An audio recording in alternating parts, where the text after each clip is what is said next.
Normalmente se asocia la arqueología al trabajo en el campo, al yacimiento, a la cueva, pero gran parte de la tarea del arqueólogo se desarrolla en los laboratorios, con analítica científica. Una de las disciplinas científicas que más se ha desarrollado y que más sorpresas ha proporcionado es la biotecnología.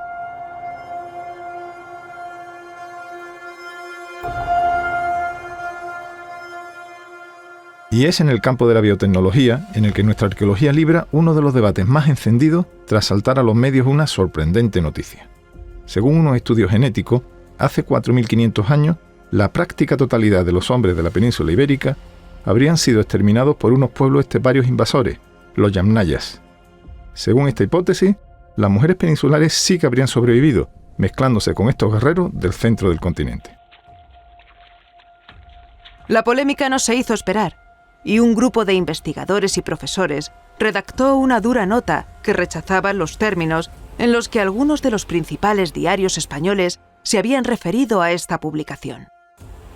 Los investigadores acusaban a los medios de sensacionalistas y a los autores del estudio de haber filtrado unas conclusiones precipitadas. El debate estaba servido. Correspondía, pues, a la arqueología y a la ciencia genética confirmar o no ese genocidio ancestral. Y así, el ADN, como huella imborrable de la vida, se convertía en el inesperado protagonista.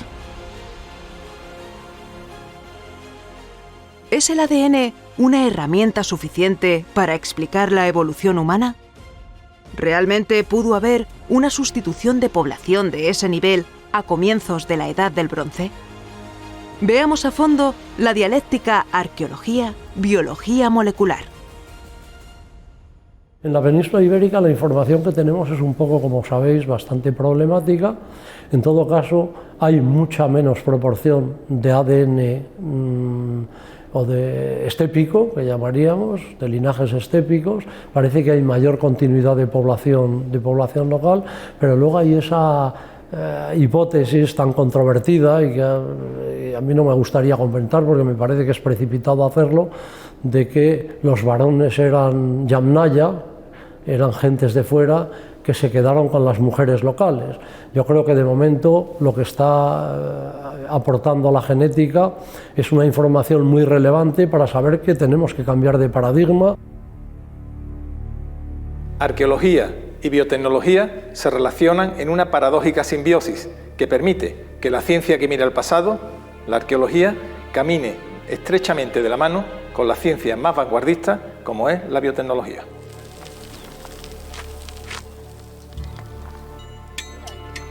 La arqueología comenzó como una actividad de anticuario para pasar a emplear en la actualidad las más variadas y modernas tecnologías y procesos. Desde las grandes excavaciones en extensión, practicadas durante todo el siglo XIX y parte del XX, hasta el sistema que implantó Mortimer Wheeler como trabajo de campo y sus posteriores versiones y adaptaciones que han terminado en las denominadas microexcavaciones, el devenir del método arqueológico y de los elementos que se consideraban valiosos ha cambiado enormemente. Mortimer Wheeler aseveró que la arqueología era un arte que empleaba una técnica científica. Puede decirse que el objeto de deseo ha reducido su tamaño, pasando de las grandes estructuras, cerámicas y esculturas a los pólenes y el material genético. Hoy en día, la antracología estudia los fragmentos de carbón, la palinología, los pólenes, y la denominada arqueología molecular, el ADN y otras moléculas biológicas. Los materiales arqueológicos y las informaciones genéticas y biológicas arrojan una valiosa información que hay que aprender a leer en su conjunto. Biotecnología y arqueología están destinadas a caminar de la mano. El enfoque es distinto. Cuando uno quiere hacer una arqueología de vanguardia sin perder nada, absolutamente nada, ni un resquicio de información, tiene que tener unos planteamientos previos para resolver unas preguntas. Hoy lo que intentamos es reconstruir todo lo que ha sucedido en los distintos ámbitos, desde el mundo de la flora, la fauna o el paisaje, y para eso no podemos desperdiciar nada de la información, ¿no? ¿No tiene la sensación que está ascendiendo muchísimo la importancia de la biotecnología frente a otras disciplinas? Sí, está ascendiendo mucho la biotecnología y la genética. Yo me alegro, porque lo que nos sirve es todo aquello que nos dé información.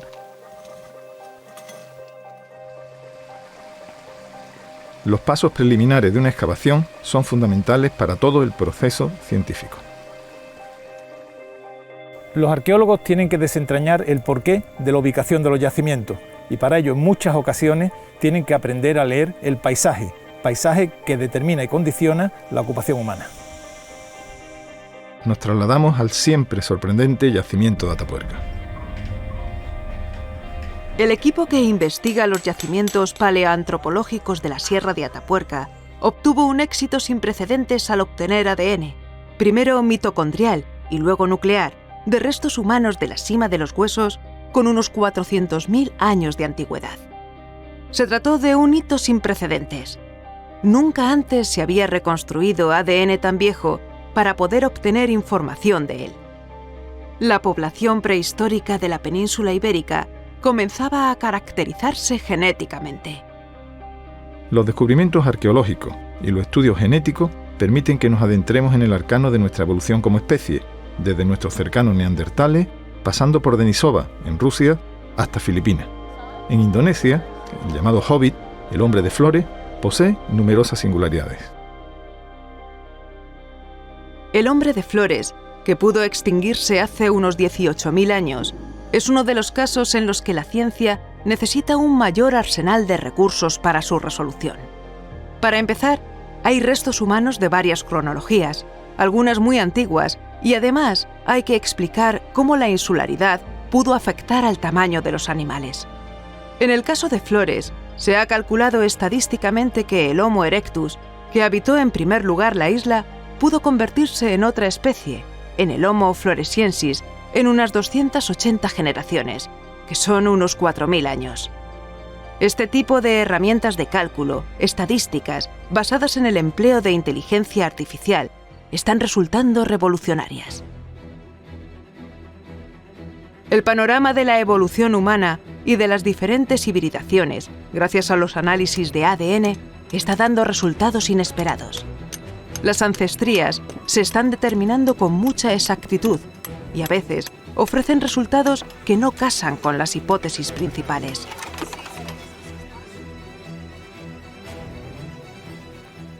La arqueología ha avanzado en paralelo a la ciencia. Así hemos pasado desde los antiguos microscopios ópticos de principios del 20 a los modernos microscopios digitales de hoy. Y estos saltos tecnológicos han permitido logros inimaginables tan solo unos años atrás, como es el caso de la clonación de ADN humano antiguo que vamos a conocer a continuación. La extracción y estudio de material genético antiguo requiere de un método complejo que vamos a tratar de sintetizar. Los resultados necesitan una lectura experta. Son cualquier cosa menos sencillos o definitivos. Para comenzar, los científicos encuentran un ADN antiguo que está fragmentado. La técnica funciona bien con trozos pequeños. Ese es un problema solventado.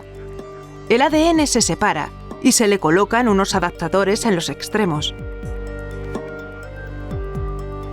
El ADN modificado se carga en un chip especializado para ser amplificado y secuenciado. En el fondo del chip hay cientos de miles de oligonucleótidos que son piezas pequeñas de ADN sintético anclados al chip. Pueden adquirir fragmentos de ADN con secuencias complementarias.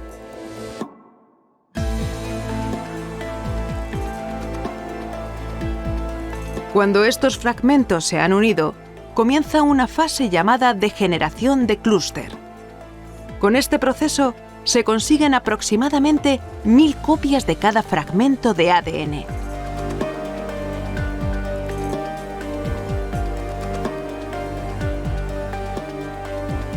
Inmediatamente después, los nucleótidos modificados se unen al chip desprendiendo un destello luminoso. Aunque parezca ciencia ficción, una cámara toma una foto del chip y un ordenador establece qué base fue agregada gracias al color de su destello luminoso. El proceso ocupa toda la secuenciación de la molécula de ADN. Al analizar todos los datos, se obtiene una lectura de cada fragmento de ADN. Los datos de la secuencia se analizan para encontrar fragmentos con áreas superpuestas. Luego se alinean. Cuando se conoce una secuencia de referencia, los contiguos se comparan con ella para identificar las variantes. Y así, por comparación, se van conformando las cadenas y estableciendo las coincidencias. Otra cosa es que la información genética se corresponda exactamente con un rasgo físico. El ambiente también influye en el desarrollo del genoma y en su modificación. Para mí la revolución más importante de la genética es la que se produce en el seno de la especie humana, y ahora estamos sabiendo cosas tales como por la estructura genética de las poblaciones europeas. La ibérica, por ejemplo, que tenemos genes de nuestros antepasados cazadores y recolectores, que tenemos genes de los neolíticos que llegaron a la península ibérica desde el Mediterráneo oriental, desde Turquía, que tenemos genes de los pueblos de las estepas, de los Yamnaya. La prehistoria reciente a mí me parece absolutamente apasionante. Los pueblos que se han movido, todo ese trasiego de gentes, eso es uno de los objetivos de la genética. En el Neolítico comenzamos a convivir con animales domesticados. Este proceso de domesticación es un proceso complejo que aún guarda zonas oscuras. La arqueología moderna pretende alumbrarlas no solamente utilizando las técnicas habituales de excavación o análisis genético, sino también con la utilización de nuevos marcadores como pueden ser las hormonas o las proteínas. Existen otros marcadores biológicos que pueden ser empleados para comprender la evolución.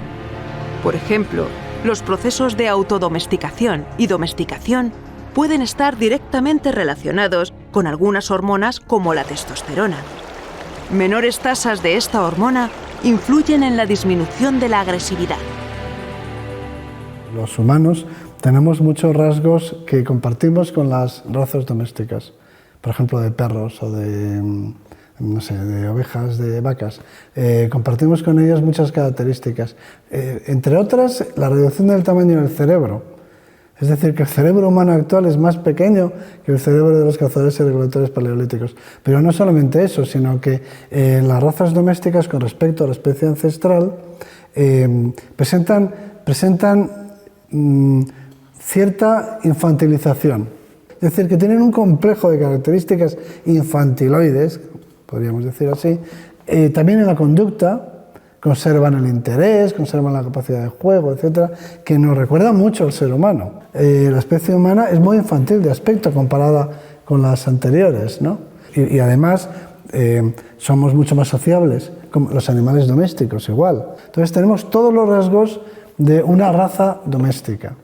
Y se puede estudiar también a nivel molecular, con los índices de testosterona, con todo. Pero claro, nosotros somos los que domesticamos a las ovejas y a los cerdos, que presentan los mismos rasgos. Entonces, la pregunta es, ¿quién nos ha domesticado a nosotros? Nosotros hemos domesticado a las ovejas y a los cerdos, pero ¿a nosotros quién? La solución es que nos hemos autodomesticado. ¿Pero qué ocurre en los lugares en los que la extracción de ADN y otras moléculas es imposible? Debemos desconfiar del conocimiento generado durante décadas en yacimientos como de Manisi en Georgia o los barrancos de Olduvai en Tanzania.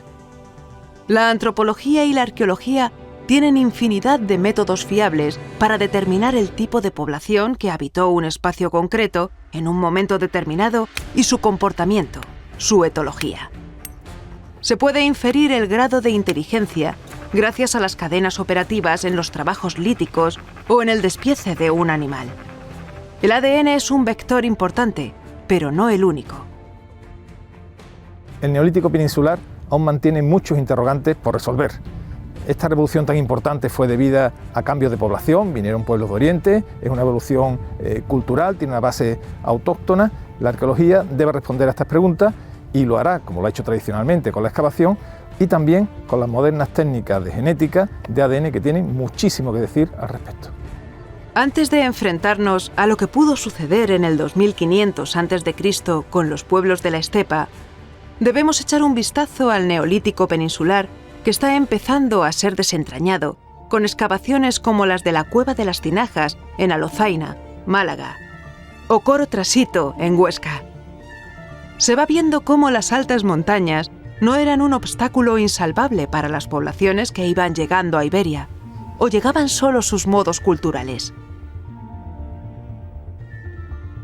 En el campo de hockey de San Fernando, Cádiz, tras los primeros análisis antropológicos, vista la robustez de los individuos, se pensó que estos provendrían probablemente del norte de África. Pero, ¿qué nos dice la genética? El resultado que hemos obtenido pues, nos viene a indicar que tenemos una población típica del Neolítico peninsular, que presenta un 80% de ancestría de los primeros pobladores neolíticos peninsulares y un 20% de los cazadores-recolectores del Mesolítico. Obviamente, esto choca un poco con las premisas con las que contábamos nosotros. Pensábamos, según los estudios de antropología física, que esta población podía ser una población subsahariana. El yacimiento del campo de hockey, o lo de la Cueva del Toro y el dolmen de Alberite II, alumbran el inicio del Neolítico ibérico. Conozcamos ahora el yacimiento de la Beleña de Cabra, que nos ayudará a comprender su etapa final. Lo que está evidenciando en la Beleña es que yo diría tres cuestiones principales. En primer lugar, que hay una diversidad de materias primas muy notable. Diversidad de materias primas que indican que hay relaciones de intercambio, o por lo menos una movilidad, nosotros pensamos que relaciones de intercambio muy amplias, que van con el marfil efectivamente a relaciones internacionales, en el caso de la placa, o en el caso de alguna de las materias primas de la producción lítica, que nos habla de los gallumbares, o en algún caso hay que terminar de analizarlo porque estamos en fase final de campaña, que apunta a una procedencia de la zona de Almería. Más que no hay que olvidar que el uso del colorante en toda esta sepultura, que es cinabrio, que procede de la zona de Almadén. Quiere decir que si nos ubicamos bien, prácticamente todo lo que es la mitad meridional de la península ibérica está recorrida o hay contactos en estas poblaciones al margen luego del marfil, que el sentido común, hasta que no se haga el análisis de ADN, nos apunta al norte de África, claro. Dentro de esa tumba tú has tenido la fortuna de encontrarte nada más y nada menos que un ídolo placa, algo sorprendente aquí. ¿Qué sentiste en ese momento? ¿El sueño de un arqueólogo? No sé cómo explicarlo, o sea, me llena la emoción cuando te lo cuento. Es que fue algo impresionante. Cuando lo estábamos excavando, Amparo y yo, nos dimos cuenta, al principio no sabíamos bien si era un hacha o otra cosa, pero cuando nos fuimos dando cuenta, vimos viendo los grabados que tenía en las líneas, fue ¡wow! Esto, el eureka de... Sí, magnífico. A ver, y aparte de este ídolo placa, creo que esta sepultura tiene una cosa muy interesante, ¿no? Es que ha sido clausurada. Sí, exactamente, clausurada intencionalmente y con mucho esmero. Fue rellena de tierra, incluso alteraron el acceso a la puerta, como ahora verás. Hay un rito de enterramiento, es un rito de clausura de la sepultura. Exactamente, se amortiza y lo que tienen es la intención de que... O sea, y esta es la puerta que tú dices.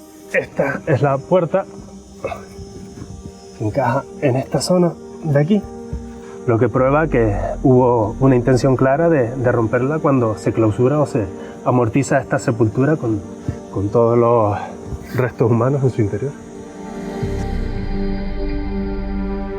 En Arqueomanía hemos tenido la fortuna ya de visitar varias veces la Beleña y tenemos la impresión que para este debate nuclear importante que se está dando en este momento entre la relación entre poblaciones, genética, biotecnología y arqueología, la información de la Beleña puede ser muy relevante. ¿Qué crees tú que aporta la Beleña a este debate nuclear en estos momentos? La Beleña representa una población muy relevante para el estudio de estas cuestiones porque tenemos un número de individuos muy importante, de casi 100 individuos. Esto implica que vamos a tener una representación de la variabilidad poblacional que podía haber en el Neolítico final en esta zona, que en otros lugares no existe o es muy difícil de tener. Esta población está contextualizada muy bien en pocos años. No solo va a servir para saber qué relación tenía con las poblaciones que habían antes o las que llegaron después, sino que también nosotros nos vamos a concentrar en la microhistoria de esta población.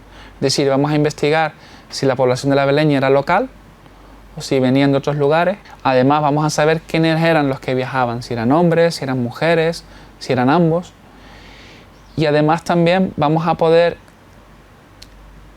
relacionar toda esa información con otros aspectos más vinculados a la vida cotidiana, como por ejemplo la dieta. Es decir, que vamos a intentar integrar lo que es la perspectiva macrohistórica con la perspectiva de la vida cotidiana de estas poblaciones, utilizando tanto ADN, pero también otro tipo de analíticas como isótopos estables para estudiar la movilidad, para estudiar la dieta, etc.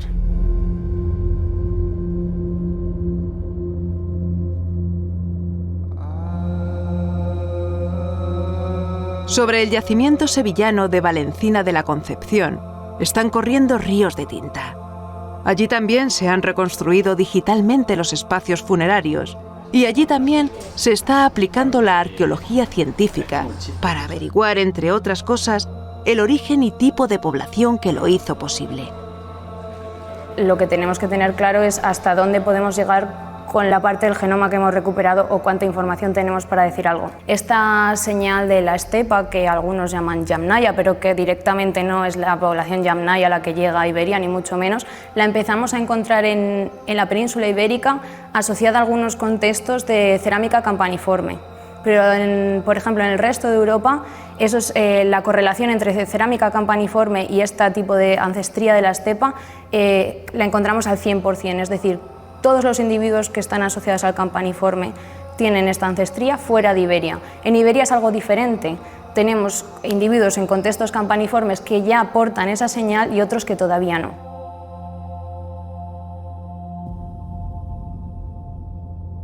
La tumba de Tolos de Montelirio es especialmente interesante por su depósito funerario. Varias mujeres jóvenes aparecieron en su interior en lo que parece, con casi toda seguridad, un enterramiento simultáneo. Es decir, aquellas jóvenes fueron enterradas a la vez. Pero, ¿qué dice la biología de ellas?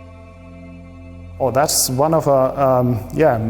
de los objetivos principales es comprender la estructura de parentesco que tenían los grupos que hemos encontrado en Montelirio. Conocer si están estrechamente relacionados.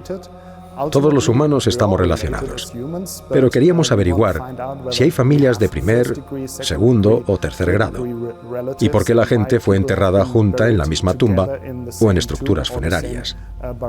Ese es, como he dicho, uno de los objetivos principales: conocer si hay estructura familiar, parentesco entre aquellos que son enterrados juntos.